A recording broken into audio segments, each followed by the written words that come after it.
আসসালামু আলাইকুম ওয়া রাহমাতুল্লাহ। মিজানের পাল্লায় খুব ভারী যে আমল। সুবহানাল্লাহি ওয়া বিহামদিহি সুবহানাল্লাহিল আযীম। অর্থ মহাপবিত্র আল্লাহ এবং সকল প্রশংসা তার জন্য। মহাপবিত্র আল্লাহ যিনি মহান। হযরত আবু হুরায়রা রাদিয়াল্লাহু থেকে বর্ণিত, রাসূল সাল্লাল্লাহু আলাইহি ওয়াসাল্লাম বলেছেন, দুটি খুব সংক্ষিপ্ত বাক্য যা বলতে সহজ অথচ সওয়াবের পাল্লা ভারী এবং আল্লাহর নিকট পছন্দনীয়।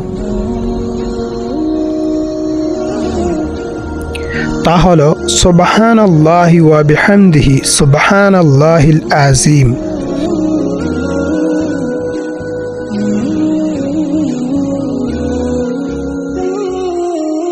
যে ব্যক্তি সকালে ও সন্ধ্যা 100 বার করে সুবহানাল্লাহিল ওয়া বিহামদিহি পড়বে,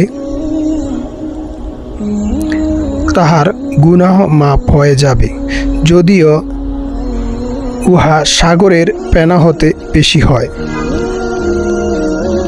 আবু হুরায়রা রাদিয়াল্লাহু থেকে বর্ণিত, নবী করিম সাল্লাল্লাহু আলাইহি সাল্লাম বলেছেন, যে লোক সকালে ও বিকেলে 100 বার সুবহানাল্লাহি ওয়া বিহামদিহি বলে, কিয়ামতের দিন তার চাইলে উত্তম আমলকারী আর কেউ হবে না।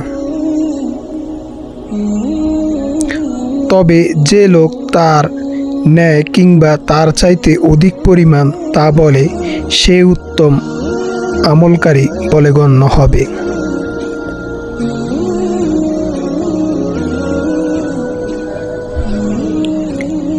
জাবির রাদিয়াল্লাহু আনহু থেকে বর্ণিত, রাসূল সাল্লাল্লাহু আলাইহি ওয়াসাল্লাম বলেছেন, যে ব্যক্তি সুবহানাল্লাহিল আযীম ওয়া বিহামদিহি অর্থাৎ মহান আল্লাহর পবিত্রতা বর্ণনা করি তার প্রশংসার সঙ্গে পড়বে,